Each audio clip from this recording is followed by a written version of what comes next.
En 1899 nació una entidad que iba a desembujar completamente la línea entre lo que es una corporación y lo que es un estado soberano.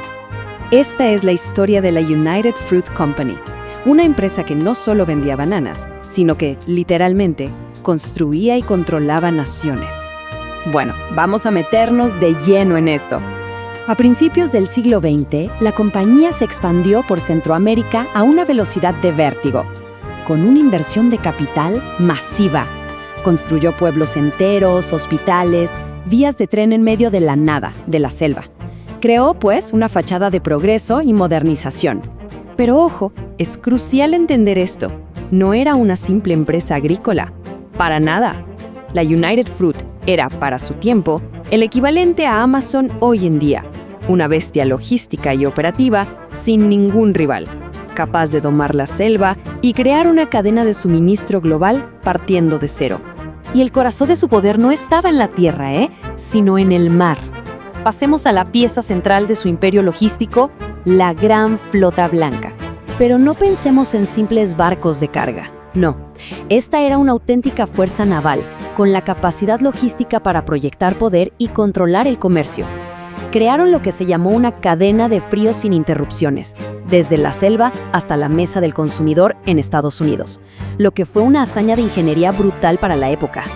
Para que nos hagamos una idea de la escala, estamos hablando de más de 100 barcos, una fuerza naval privada masiva.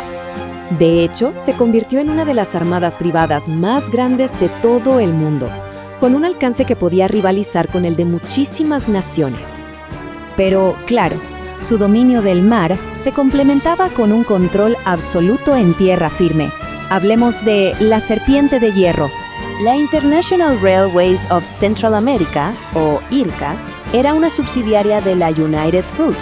Esta red de ferrocarriles, que no paraba de crecer, fue apodada la Serpiente de Hierro y estrangulaba, en la práctica, cualquier competencia al monopolizar el único acceso a los puertos. Entonces, el punto crucial aquí es este.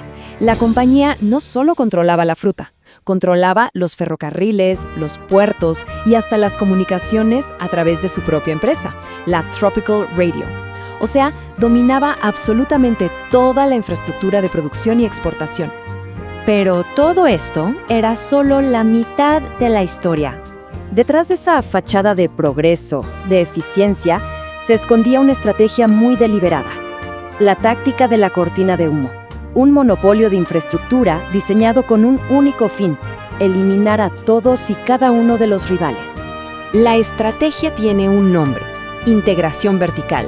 Es básicamente cuando una compañía es dueña de toda su cadena de suministro. Para la United Fruit, esto significaba controlar la tierra, el transporte y la distribución, para aniquilar cualquier competencia antes de que pudiera siquiera empezar.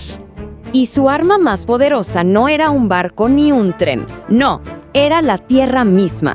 Analicemos su monopolio de acaparamiento de tierras. Para la década de 1930, la compañía llegó a poseer 3.5 millones de acres. Se convirtió así en el mayor terrateniente en países enteros como Guatemala. La cantidad de tierra era simplemente asombrosa. Pero aquí viene el dato más revelador. Miremos este gráfico. ¿Vemos ese 85%? Bueno, esa era la proporción de tierra que la compañía dejaba, intencionalmente, sin usar. Y no era para un futuro cultivo. La tierra sin cultivar era una barrera estratégica, un muro invisible, como un alambre de púas económico, para impedir la entrada de cualquier competidor que quisiera asomar la cabeza. Si nadie más podía comprar tierra cerca de la infraestructura, nadie más podía competir. Así de simple. Era el juego de Monopoly, pero llevado a la vida real. Una estrategia diseñada para asfixiar a los competidores, comprar todo el tablero y asegurarse el dominio total y absoluto del mercado.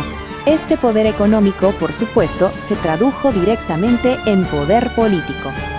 La compañía estaba en un claro rumbo de colisión, y para entenderlo, hay que ver cómo las concesiones de los gobiernos alimentaron su crecimiento desmedido. Los observadores de la época la describían precisamente así: un estado dentro de un estado, una potencia soberana que operaba con total impunidad dentro de las naciones que la acogían. ¿Y cómo lo lograron? A través de concesiones masivas de tierras y de operaciones que les otorgaban los propios gobiernos. Concesiones que duraban 99 años. Y claro, estas concesiones venían con beneficios increíbles. Exenciones fiscales casi totales. No pagaban impuestos de importación por ningún equipo que necesitara, desde locomotoras hasta clavos. Los beneficios fluían, sí, pero en una sola dirección. El monolítico estado corporativo de la United Fruit estaba en curso de colisión, pero no era con un competidor de mercado. Estaba a punto de chocar con un gobierno decidido a reclamar la soberanía de su país. Pero esperen, que aquí viene el verdadero giro en esta historia. Si alguien piensa que la United Fruit Company era, no sé, solo una empresa gigante y rebelde que actuaba por su cuenta, está muy pero muy equivocado. Miren, su monopolio no se aguantaba solo con barcos y trenes. No, eso era solo la fachada. La verdadera fuente de su poder, de donde salía todo, venía de un lugar mucho más oscuro. Y es que sus verdaderos socios no estaban en las plantaciones, estaban operando desde las sombras, sí, pero en Washington. Y ojo, también en las redacciones de los periódicos más prestigiosos de Estados Unidos. O sea, que quede claro, el poder de esta compañía no venía de sus plantaciones, venía de su acceso directo, sin filtros, a los pasillos del poder y a las agencias de inteligencia. Entonces, ¿cómo es que una compañía frutera llegó a tener tanto poder? Bueno, para entenderlo, hay que ver quiénes eran los que de verdad movían los hilos desde esas sombras. En el mismísimo centro de toda esta red de influencias, nos encontramos con dos de los hombres más poderosos de la época, los hermanos Dulles. John Foster Dulles era nada menos que el secretario de Estado, el principal diplomático del país.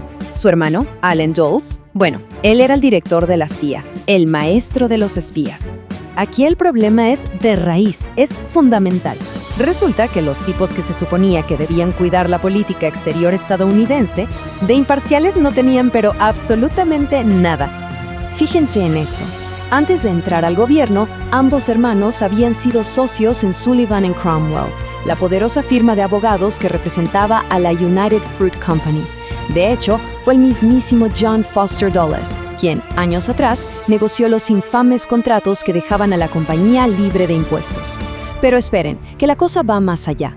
Ambos hermanos eran accionistas de la United Fruit, y Allen Dulles incluso había sido parte de su junta directiva. Pero esto ya no es un simple conflicto de interés, ¿eh? Esto va mucho más allá. Estamos hablando de corrupción sistémica. Los supuestos guardianes de la democracia estaban, literalmente, en la nómina de la corporación. Y claro, así la narrativa de la Guerra Fría, la lucha contra el comunismo, se volvió la excusa perfecta. Pero seamos claros, no estaban salvando a nadie. Estaban usando todo el aparato del Estado, los impuestos, el ejército y la CIA, como si fuera el ejército privado de una compañía bananera para proteger sus propias inversiones. Y aquí es donde la historia se pone, no sé, increíblemente cínica y devastadora. Porque todo el conflicto que terminó en un golpe de Estado no fue por ideología, sino por una simple disputa de impuestos. A ver, vámonos a 1952. El gobierno de Guatemala, elegido democráticamente, aprueba el decreto 900, una ley de reforma agraria. La idea era súper simple: tomar las tierras que las grandes corporaciones, como la United Fruit, tenían ahí sin usar y redistribuirlas a los campesinos. Era básicamente un intento de crear un capitalismo un poco más moderno y justo. Y aquí viene el detalle que es de verdad brillante. La ley decía que el gobierno le iba a pagar a la empresa por las tierras expropiadas. ¿Y cómo calcularon el valor? Pues ofrecieron pagarle exactamente la misma cantidad que la propia corporación había declarado en sus impuestos durante años. Suena justo, ¿verdad? Bueno, pues parece que para la United Fruit no era tan justo. Por años, la compañía había declarado que sus propiedades valían una miseria, algo ridículo, para evadir impuestos. Pero ahora, ¿que se las iban a quitar? Ahora, de repente, exigieron la cifra descomunal de $16 millones. Menos de $3 por acre. Ese era el valor que declaraban para no pagar los impuestos que les tocaban. Pero en el momento de recibir una compensación, esa misma tierra de repente valía una fortuna. Esto nunca fue una lucha por la democracia. Fue la culminación de un engaño fiscal protegido por los hombres más poderosos de Washington para salvar sus inversiones. Al final, la United Fruit Company recuperó sus bananas, sí, pero el precio real se pagó con la sangre y el futuro de toda una nación. Miren, lo que pasó en Guatemala en 1954 fue mucho más que un golpe de Estado. Sí, claro, derrocaron a un gobierno elegido democráticamente, pero lo que realmente se estaba cocinando en las sombras y que muy pocos vieron venir, sentó las bases de una nueva forma de poder, un manual de estrategias corporativas que, créanme, define nuestro mundo hoy en día. Y todo empieza con la United Fruit Company. Pero no se dejen engañar por el nombre, ¿eh? De la mano de un tal Edward Bernays, ellos no solo se dedicaron a vender plátanos, no. Ellos inventaron el manual definitivo del lobby corporativo, de cómo usar las relaciones públicas como un arma de guerra. Y es que el genio de toda esta operación fue precisamente él, Edward Bernays. ¿Y quién era? Pues nada menos que el sobrino de Sigmund Freud, y de hecho el padre de las relaciones públicas. Su trabajo no era vender productos, era moldear mentes. Bernays fue quien descubrió cómo crear estas organizaciones fachada que parecían totalmente independientes. Y claro, cómo darle a la prensa información ya curada, seleccionada específicamente para sus propios fines. Y con eso logró algo increíble. Convirtió lo que era una simple disputa por ganancias corporativas en una supuesta lucha contra el comunismo. De repente, ya no era dinero, era un asunto de seguridad nacional. El manual era bastante claro. Cualquier reforma, por pequeña que fuera, que amenazara sus beneficios, era automáticamente una amenaza comunista. Así de simple. Y ojo, no hay que equivocarse. Este manual no se quedó archivado en los años 50, para nada. Las tácticas de Bernays, desde la creación de expertos pagados hasta la manipulación de la opinión pública, son el ADN del lobby y las relaciones públicas que vemos hoy, en Washington, en Bruselas, en todas las capitales del mundo. Pero, a ver, más allá de la manipulación mediática, la verdadera lección macroeconómica de toda esta historia es una realidad geopolítica bastante cruda. Y esa realidad se puede resumir en un modelo mental que es increíblemente poderoso, uno que, una vez que se entiende, te permite ver el mundo de una forma completamente nueva. Miren, la United Fruit Company en Guatemala no era solo una empresa, era prácticamente un estado dentro de otro estado. Controlaban los puertos, los ferrocarriles, las comunicaciones, es decir, las arterias vitales de toda la nación. Y claro, con ese nivel de control sobre la infraestructura, el poder político formal se vuelve casi secundario. Los políticos, en esencia, se convierten en poco más que gerentes de la corporación. Al principio de este análisis, comparamos a la United Fruit Company con el Amazon de su época. Bueno, pues ahora vamos a llevar esa comparación hasta su conclusión más lógica. Y todo este viaje por la historia nos lleva a una gran pregunta final. Así que la pregunta es esta: ¿las gigantes tecnológicas de hoy, como Amazon, Google o Meta, que controlan toda la infraestructura digital y logística del mundo, tienen el mismo poder sobre nuestros gobiernos que la United Fruit Company tuvo en su momento? Dicen que la historia no se repite, pero rima. ¿Será que estamos viviendo una nueva era de imperios corporativos? Queremos saber qué piensan, así que dejen su opinión en los comentarios. Si este análisis les ha parecido valioso, apóyennos con un me gusta y suscríbanse para más explicaciones que conectan el pasado con el presente. Nos vemos en el próximo video.